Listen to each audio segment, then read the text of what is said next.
everyone, I hope you are doing well. So in this video we are going to do KBS class 12 और इसमें ये जो हमने syllabus कर चुके हैं, राइट, इससे पहले वाला भी सिलेबस हम कर चुके हैं। तो आपने अगर 12th तक 11th तक वीडियो नहीं देखी है तो आप देख लेना। इस वीडियो के अंदर हम ये वाला सेकंड टॉपिक पूरा यहाँ तक कंप्लीट कर देंगे। ठीक है, so let's start with the topic concept of school mental health and one more important thing, इसके साथ साथ हम इसके एमसीक्यू भी कवर अप करेंगे।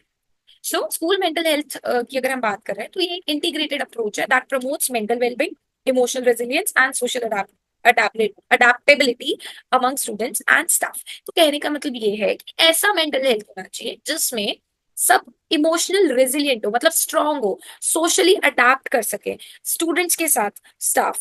मेंटल हेल्थ प्रमोशन मतलब मेंटली फिट हो, early detection of mental health issues, ऐसी टेक्निक्स यूज करें जिससे हमें पता लग जाए कि बच्चों में कोई मेंटल हेल्थ इशू तो नहीं है। टाइमली इंटरवेंशन, टाइम टाइम पर देख रहे हैं, ट्रीटमेंट करने के लिए मोटिवेट कर रहे हैं। बिल्डिंग अ पॉजिटिव स्कूल क्लाइमेट, क्या करना चाहिए, स्कूल क्लाइमेट अच्छा बनाना चाहिए।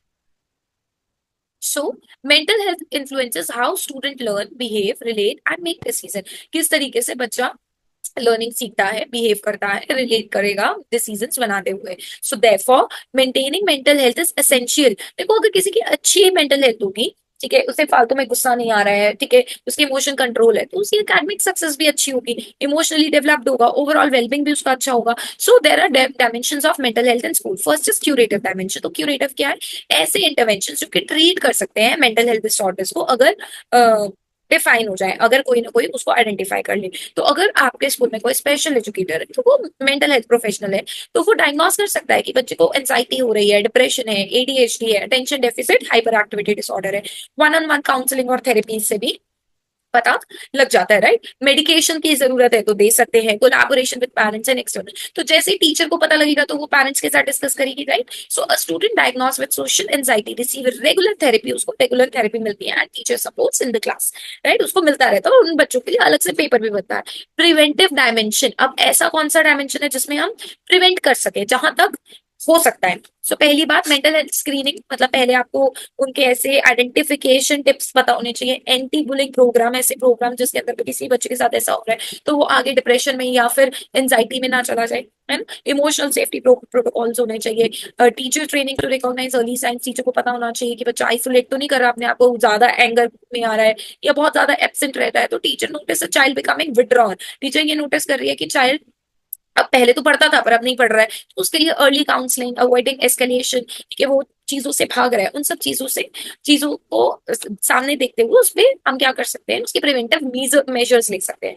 प्रोमोटिव डायमेंशन क्या है, it enhance the overall mental and emotional wellbeing of the student and staff also, और रिगार्डलेस ऑफ द रिस्क। इसमें कोई भी रिस्क नहीं लिया जाएगा, जैसे लाइफ स्किल एजुकेशन पढ़ाई जाएगी, मेडिटेशन हो गया है, मतलब ये तो कराना ही कराना है, राइट, ताकि overall mental and emotional wellbeing अच्छा रहे स्टूडेंट्स का, स्टाफ का। पीयर सपोर्ट ग्रुप्स में ऐसे ग्रुप बनाए जाएंगे, ठीक है, जैसे कि अगर कोई बच्चा टीचर से बात नहीं कर पा रहा है तो अपने सपोर्ट ग्रुप की वो उन भैया या उन दीदी की से जाके बात कर सकते हैं जो कि उनके सीनियर्स हो सकते हैं। सेलिब्रेटिंग डाइवर्सिटी एंड इंक्लूजन, इस तरीके का ग्रुप होगा जिसके अंदर तरह तरह के बच्चे होंगे, ठीक है, ये नहीं है कि सारे एक जैसे होंगे। इंक्लूजन, हर बच्चे को इंक्लूड किया जाएगा, चाहे वो गिफ्टेड हो, चाहे वो स्पेशल हो, है ना। Classroom strategies that encourage expression and collaboration, ऐसी स्ट्रैटेजीज बनाई जाएंगी जिसके अंदर बच्चे अपने आप को एक्सप्रेस कर पाए, कोलैबोरेट कर पाए। सो एक एग्जांपल दिया है, वीकली वेलनेस सेशन, हफ्ते में एक बार वेलनेस सेशन हो रहा है जिसमें स्टूडेंट्स अपनी फीलिंग्स को एक्सप्रेस करेंगे और ये सीखेंगे किस तरीके से उससे छुटकारा तो नहीं कहें, कोप कैसे उसको सही किया जाए। Provisioning for guidance and counselling. So अब देखो, गाइडेंस और काउंसलिंग बहुत ही इंपॉर्टेंट है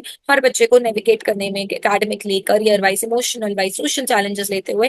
गाइडेंस और काउंसलिंग हर जगह काम मिलती है। एक सेफ एनवायरनमेंट होना चाहिए, नॉन जजमेंटल, जहाँ पे आप किसी को जज नहीं कर रहे हो, ठीक है। डेवलप इंडिविजुअल ग्रोथ प्लान, जहाँ पे बच्चों के लिए इंडिविजुअली ग्रोथ प्लान्स बनाए जा रहे हैं, क्योंकि हर बच्चा एक दूसरे से अलग है ना।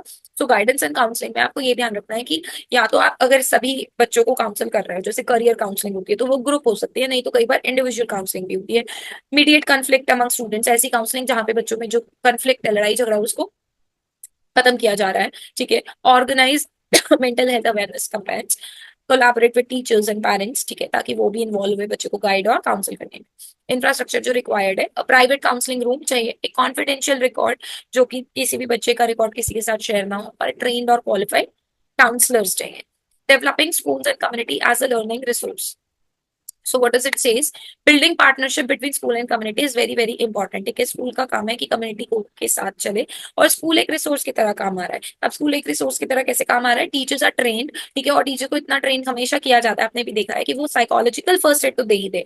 ठीक है, साइकोलॉजिकल में मतलब बच्चे को मोटिवेट करे, उसको डिग्रेड ना करे, ठीक है, उसको लव करे, वो बच्चा जजमेंट ऐसा ना फील करे कि मुझे जज किया जाएगा मेरे टीचर के पास। मेंटल हेल्थ एक्टिविटीज को करिकुलम में हिस्सा दे, ओपन कम्युनिकेशन हो। कम्युनिटी एक तरीके का रिसोर्स की तरह हेल्प कर सकती है, जैसे मेंटल हेल्थ प्रोफेशनल के साथ कोलैबोरेट करके आप स्कूल में टॉक करा सकते हैं।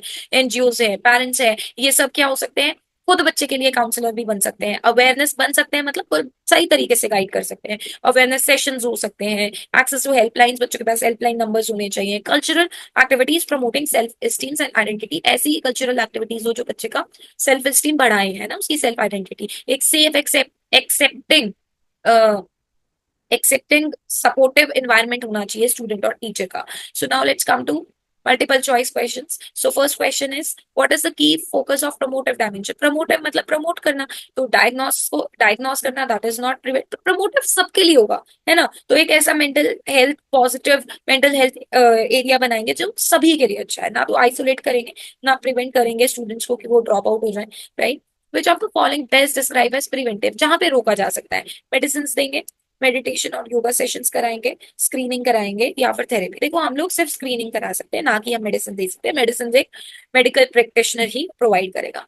A student with symptoms of depression और लैक ऑफ कंसंट्रेशन, नहीं पढ़ पा रहा है, डिप्रेशन है, तो क्या करेंगे, लाइफ स्किल्स बढ़ाते रहेंगे, अकेडमिकली पनिश करेंगे, क्यूरेटिव सपोर्ट थेरेपी पे लेकर जाएंगे, काउंसल करेंगे, या फिर सपोर्टिव सब sports activity. So obviously counselling करवाएंगे, थेरेपी देंगे, तब जाके वो बच्चा थोड़ा सा क्योर हो पाएगा। What is the primary function of guidance and counselling, primary function क्या है गाइडेंस और काउंसलिंग का, पनिश करना, अकेडमिक सब्जेक्ट्स पढ़ाना, हेल्प करना स्टूडेंट्स को ताकि वो डेवलप हो इमोशनली एंड सोशली, या मॉनिटर करना। So C answer is correct.